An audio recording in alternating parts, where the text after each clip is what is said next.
ase afana nyina Nicholas Osewusu becoming sa obebo ame na afi ye decide juma kodwo emwache enu akwan se mpom ye de enu adume yo se mpom ye ma Nicholas dia migide sa anso na wonso ho eye nti yenhwe ensem a ACCA na yenya adaje nso emfa ye entu ye ti ye hyase every GBC Ghana online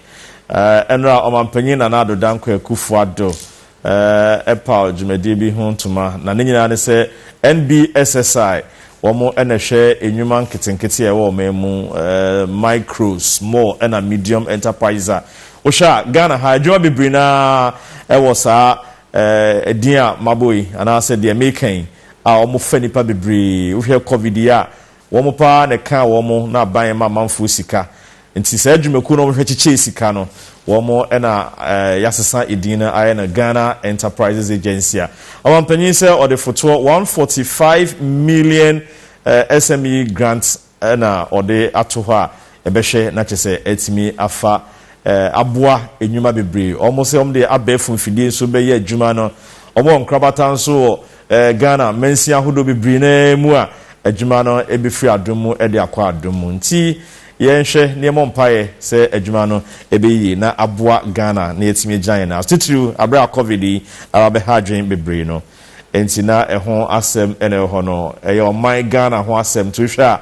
echi no Ghana franca ene ofefefe omampanyin na adon so ene gina ho kama wa hye ne batakari ena na one Ghana for kasa brofo ya na ede yi pa enti oko GBC Ghana online omampanyin kasa kra na obenya bi etie ne nyina ewo ho ensem okan ne nyina ewo GBC Ghana online enti ko na kokenkan bi afi opese o level comment so ensem na obekenkan na obetimi do adwenche eja ho na aboa ti yento aso na yenhwe Dr. Stephen Opuni ewo court 261 point something million Ghana cedis ene yede asi pay say one na adamfo sedu agongo ekomutribo mu e de fertilizer bi ma Ghana kuafo a fertilizer no ya hyeda anyantum ene omde ma kuafo no te so o medi hu sika na no ena asem no wo court na otemuafo Justice Clemens Onyonuga wono na o hwame edi asem no Supreme Court judge na so aba High Court a wo hwe edi asem no Dr. Poni abono modern senka obeyi papa na free akonya adwuma na wo ye no so isan so se ne nsem bi okeka no as a judge no wafa ne ho adwen dadaada a chese enya de onu Dr. Poni bedi ne yi enti de tosimi no asan de akose papa yi wo se ye ni asane tentem na nka onko Supreme Court onko twa ne nwuma so ne honwuma ne doso pa as de adwuma we tata no enti what they call court na de menti ase ne se obi a yesi ye de kwadu bo no se o ade na wuni ni ye ntitwe ho firi mu ono ananim ene de asem ne san akoma no emu lawyer for no bia aka na asem ebo ni nkru ti Dr. Poni lawyer owura kujo ebo ni nkru ena state prosecutors ebo ni nkru se enso Dr. Poni kan nyina no ni nyina so bia izan se fair trial kan ho asem ade asem yidi ya che ti do be kan bia waka judge ne so ma comment bia o ye entitled to so obemasa comment na enchre se obidi asem no de tia enti Justice Clemens Onyonuga tie nsem na no so mabato agu nyina so bia bad faith ene ma o de asem we baaye na nyese bia media tie obia ni enti na de ekoso eno no ti asem no justice ya na be koso an wati na wabua e de atemu no nyina aba enti no ya GBC Ghana online story bakwa edaho nti yento aso Eastern Region Statistical Service debunks allegations of slashing allowances for census enumerators. We say so union mo mekenkan Ghana for no almost say sika o senke de mo no Eastern Region penifati so from 440 Ghana cedis yakoma mo 330 yes ya te 110 de free so mo kuku apai and so penini chimu a yesa na yesa mfa mo nti nyebia ono ane pe na ode ateso ede amom nti we so ewo GBC Ghana online countdown to census night. Okay, Ghana close to completing phase 1 of nuclear energy milestone. Yesu hydroache ye de thermal ne de keka ho aba nti sia ye ko nuclear energy nti see phase 1 ye wie ni nyina nti yenko graphic online na yenko hwe ensem so a graphic nso the MIA. President Akufo-Addo uses presidential jet for brief visit to Burkina Faso. Enra Nanado eko Burkina anopano na or the presidential jet in CH hono or the presidential jet in the Queen and say jet to ho abasem se o mampanyi aeroplane wo ho. Then so to kwa France now ko Belgium, South Africa. Now we plane we esi ho. No akwa high plane. Okudita black or chima sika e de ko high aeroplane no. It's Missy School Adan Bibre over 2.8 million Ghana cedis. Na nti omampanyin nchechemu aba ne say plane we no sa kwantu no nke bi enke ntimi for omampanyin ko. But short distance be to say ufriye ko Burkina dia e betimi do omampanyin akọ. Eno omampanyin anshada ankoche. By be 9:16 na wadru Burkina Faso. By be 11:30 dia na wosan ba Ghana aba betwa na djuma so. Enti na the graphic enso ede maye no nteru plane is yo no mampanyin chacha Burkina Faso omo wapa Burkina Faso president idi mampanyin ni Faso ho no Roch Macron Kabore ono ne president of Burkina Faso enti na ne akoso ewo presidential jet no hono no apologize for unwise comments Gabi to Professor Tefa. No, I say we see by Canadian Japan or say or Beshe see be Professor Atifa Free National Education Authority Jumano. Is answer and seven or kind and Chay one Casa Amanyo Semunti any idea Juma we share on sa. Now when we are also on fa Amanyo 4. Now not seven papa Kenyan and say or say ya catch and say one shen 1 year Jumani devoid of politics. Now for to teach you MPP executives. Ma won fa wo mu adwuma num ba bia MPP member there Ghana MPP ne ndc for enti ye ba o ma na be fa wo mu ba obi a wayi nani so ye adwuma ma party ne de se bia nkaja organizer bi enso asema o kan ekene de Japan reply na ye Gabi so de ato so se asema Professor Tifa kan no sebi o nyasa sembia nim nsema o kan na ntwa yikra enti wo me pacho na yemfa yi entuyi intina Gabi asema ono so akache Professor Ken Atefa enono yentu aso ene enhwe other stories on mami we say so ku ne mpna oku ne mpna ni nyina ne se one ne mpna na adwudesuo mu mtokwa pa o se ne mpna we akofa mpna foforo bi one na atwe mpna be afene ba kunie afene fa na o share story no so abema no mpuno na one oba na oba we si one na twempra no one na wo mpo be akola na dimfi mienu ne akiri tutumi se genti adada na ha oba we ya one be ma no pepre so a o de scissors apaso o de awo be ma no nipamro che be ma no agemu nti ababa we o court police for nsemu a wo mo no edi ekoso ye enhwehwemu Kama. Health Ministry to respond to allegations of buying overpriced Sputnik V vaccines today. Today no na yenra and Health Ministry is somebody responding. Norwegian portal be and the buy say Russia for vaccine Ghana na yasinke beto no $10. Na oma hu say yakoto no $19. Ati se bibia koso. Na omo a ede edro ni bi kra di kan be che ye behwe no Ghana nyina kan so edro ni bia be ye bitimi akoto so 6 days later and Ghana sign contract say ye akoto vaccine no but the people dey Kenya so timi say ebo na o sanke ye to edro no enye saa na ye koto no bia ba be ka ho a be $3.4 million bi na be cost Ghana tie no and ministry no ka say omo dey reply be ba menye hu reply no omo dey aba no enra eno mukasa of nebeba menye hu ye enti na asemu a ewo na ahwe sa vaccine ne covid hu sensema South Africa enra eno so betu dwa say health minister ono so sa say no ba bi say ya anto ne yi na sinchen a ye nhwehwemu enti yanto aso na yenko Ghana web yenko hwe Ghana web nso ensemu a omode maye enano pay Ghana web Baumia Napo ticket will shake Ghana in 2024 lecture. Sa and same way say Mikhail Mribi University na Harvard Adrisu Epe as a Nukes president. Now sometimes as it na adongo lecture school na ye. Say nipa bi ba omo de magic bi ba be na ye ha nyina to atwa. Ezo mu ba ye we banch na ya na enye bode ya nsu fa ye wure nhye nipa mu. Enipa no ye hu ma na ti omo aye bia me ye hunu. Obe na famu de but I say oba ye ha nyina to atwa. Obe dane ade ni nyina ma ye. Nti Ghana web say senka unya Baumia president na unya Napo as vice. Ene Ghana be ya kono. Lecture be na e kasa asem no. Okay. Oh, Ishak. Enya Ishak. Ochade o Kumasi Technical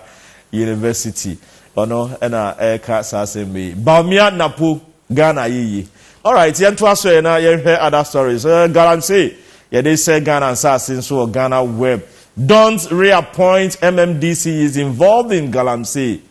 Eno ho asem so ena wo ho no. Ghana Association of Assembly Members ena kasa asem Western North Region.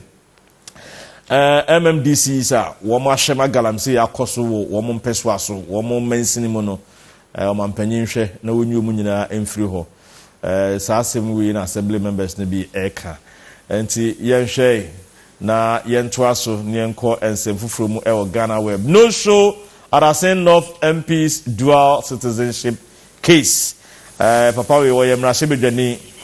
na say war allegiance to other country or your Ghana ni or so I think Canada also Assembly court na jaja otie dwemu no and almost on us won free ho tie no and the petition akoma chief justice enunti no enunti na ma asem no omo ankoso eni tie hwe se be judge na free ho a na yatoa asem no so yenko BBC na yenko hwe ehonso nsem a omo de sum ye na anopay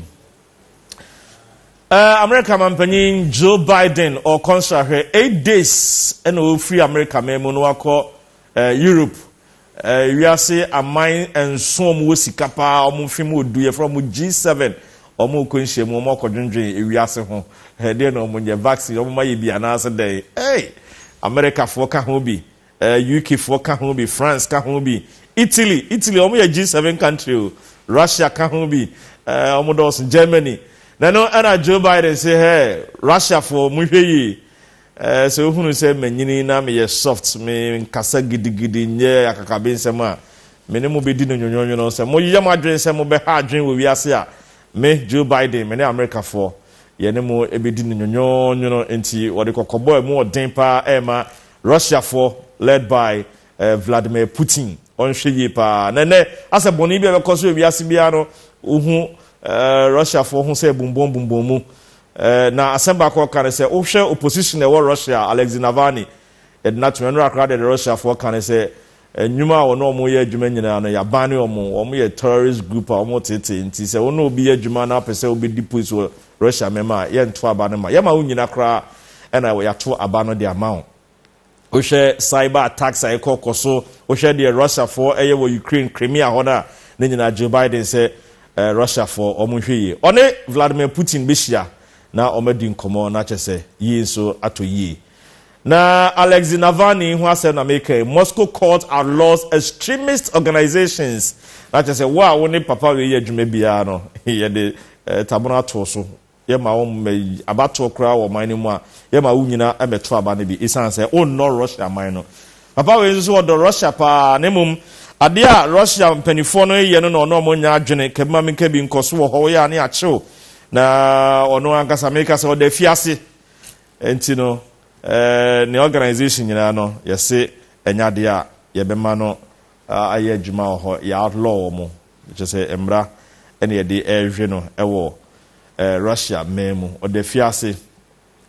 enti na ne ekoso ewo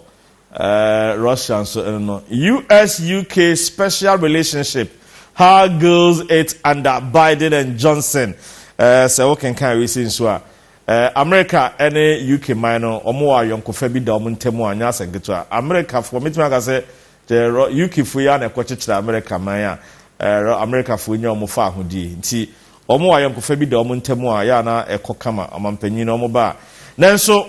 Joe Biden obi a ase na one Boris Johnson ni hia Boris Johnson na America UK yemfiri European Union mu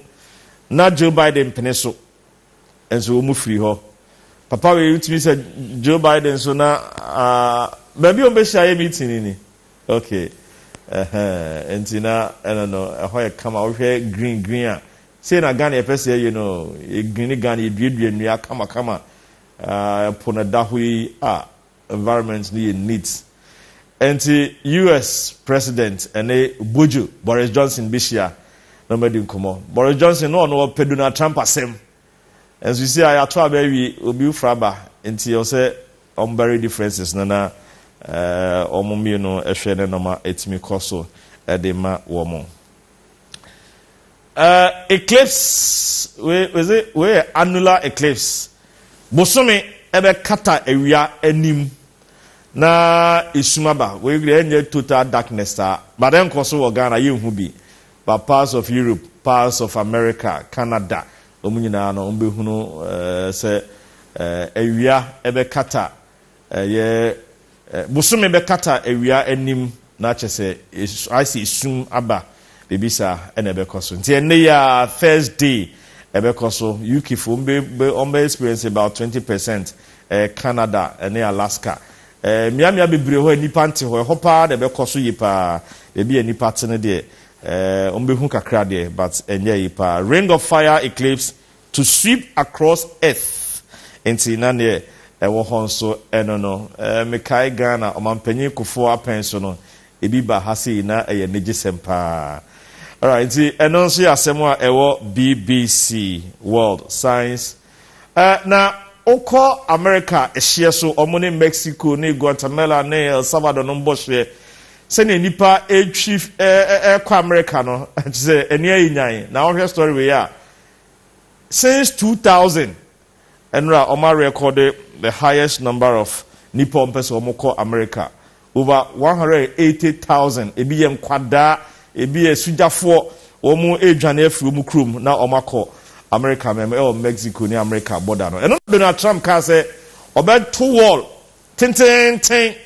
dia afashia no su nyina koya asem kese pa na Joe Biden no so chire mu ye dipa mra America adan e say asade no ya je omu nsem nti Vice President Kamala Harris make us say kra no wa concert Mexico ne Salvador din komo say njobu kroni ye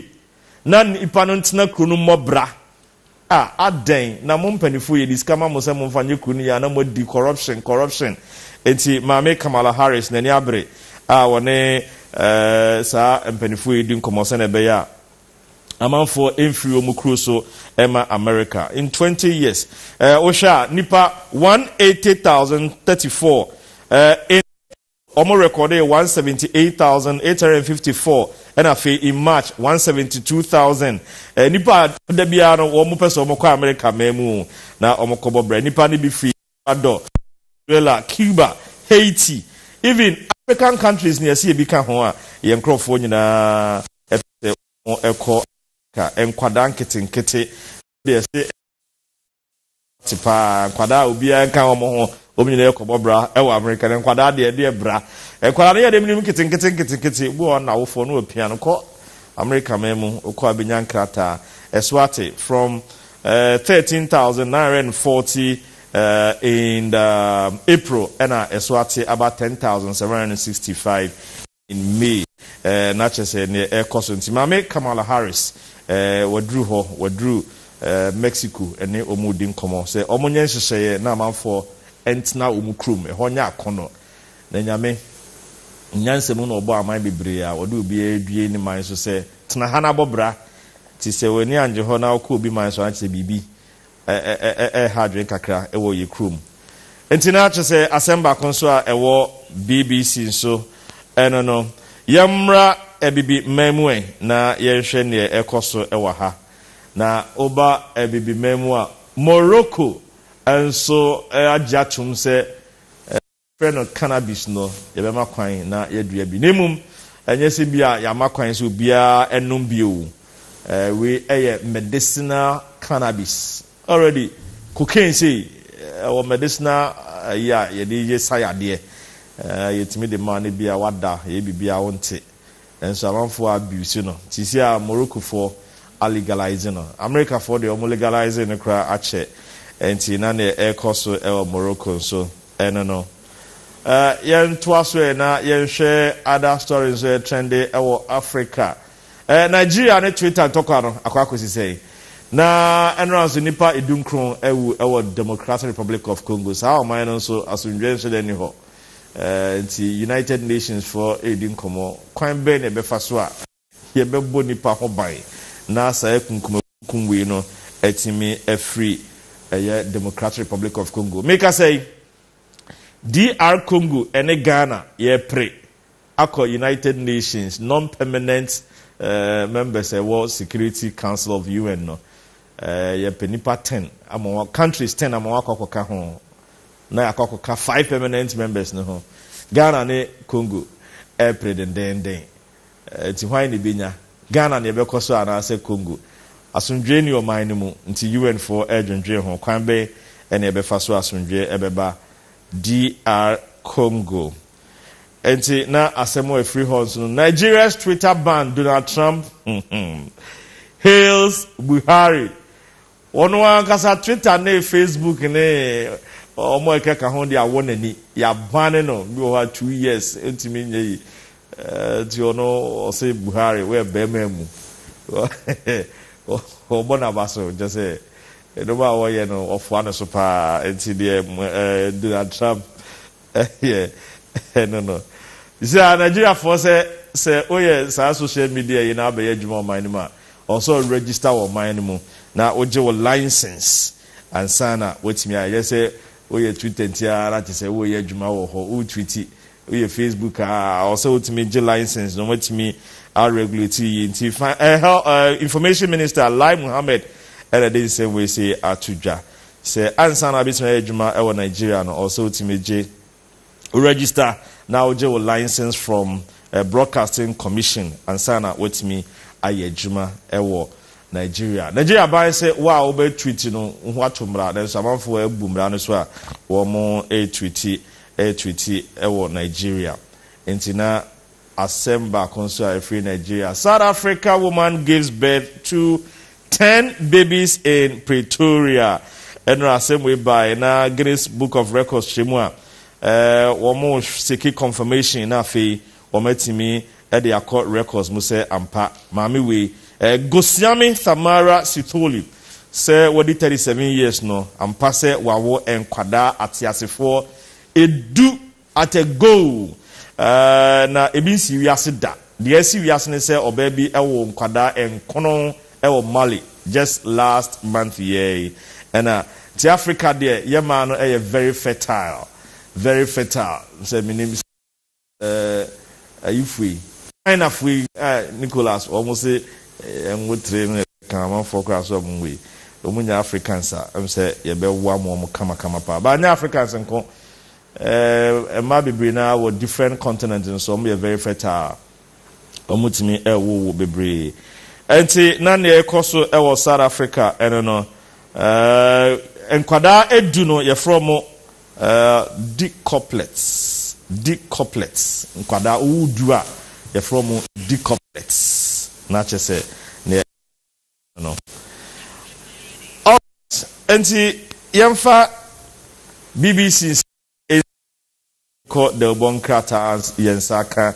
anopeye ti ye hyase every chronicle mu na ne chronicle ede my and say Speaker of Parliament Right Honorable Alban Babin ede futu ama members of Parliament or say you have no absolute immunity, make yourselves available to the courts. That's why I'm Rashemi emre bi bon ho ban o ko Parliament akọ adwuma ntimi nkonfa se besne court there be ye person be divided attention bia nemum eno so nkyere se ubetimi akodi boni bia na wo de MP bon ho ban o there be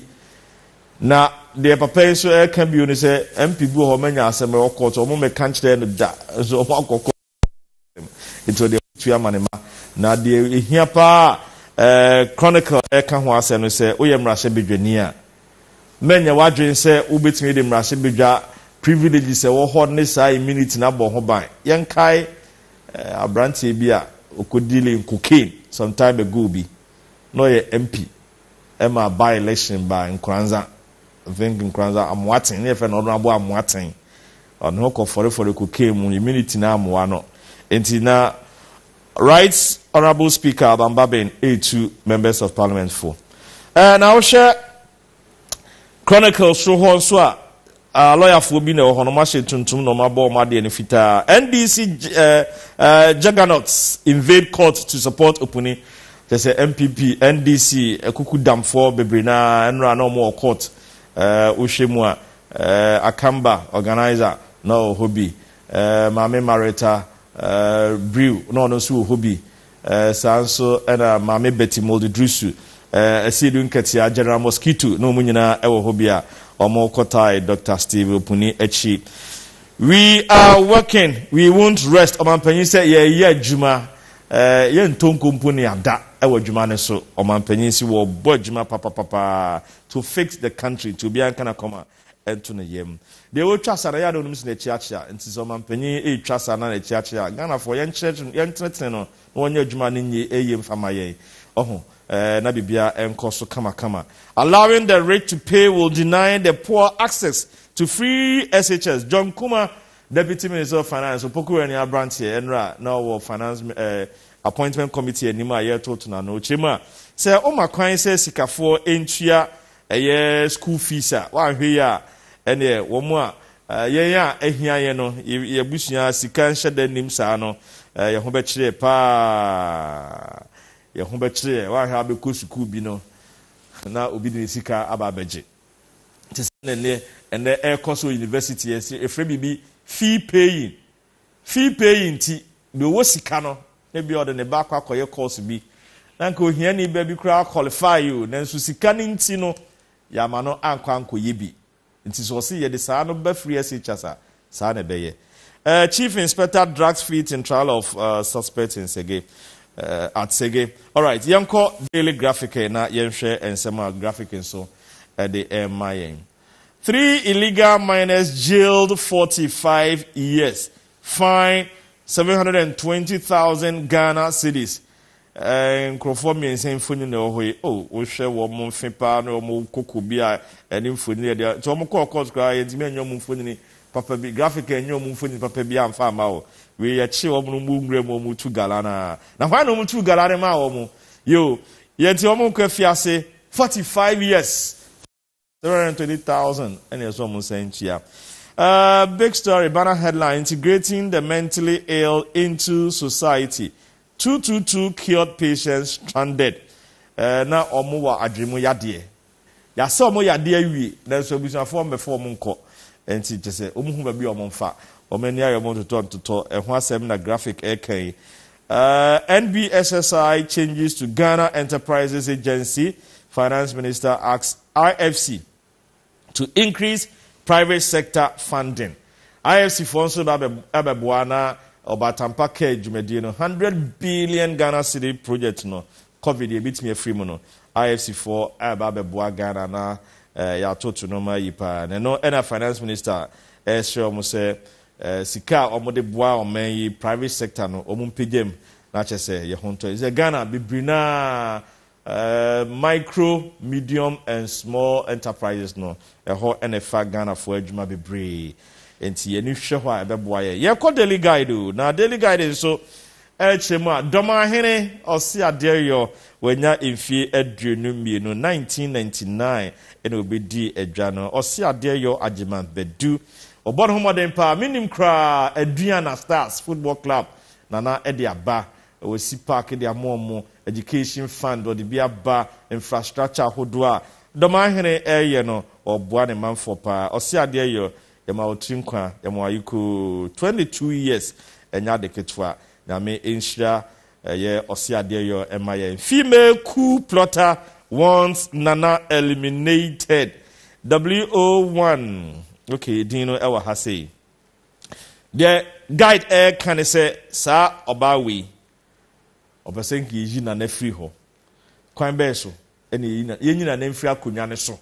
anase yi na na free wiase kra okenkan daily guide a obenya enchemu Akufo-Addo promises Burkina Faso support na yedi kan aka na adoko Burkina ne nyina ne se okomo omo yako ene hyeden nipa 160 over the weekend no omo hwere omo nkwa ebi nsi Burkina abakwase muda atese yare hosem ti ECOWAS chairman na oso otimi ko ho na okocheche omampanyi Burkina ne amanfo no ewre ti ose kwan bi a Ghana befa so a yebeboa Burkina na omenyo masundwe no Ghana ebefa so. Opponents move to remove judge fails again. Two looters grab at Saglemi housing. Yenko Ghanaian Times saying Ghana mre bang any woman yenhwe sene Times a champion at the actually IFC to inject $2 billion to shore up private sector.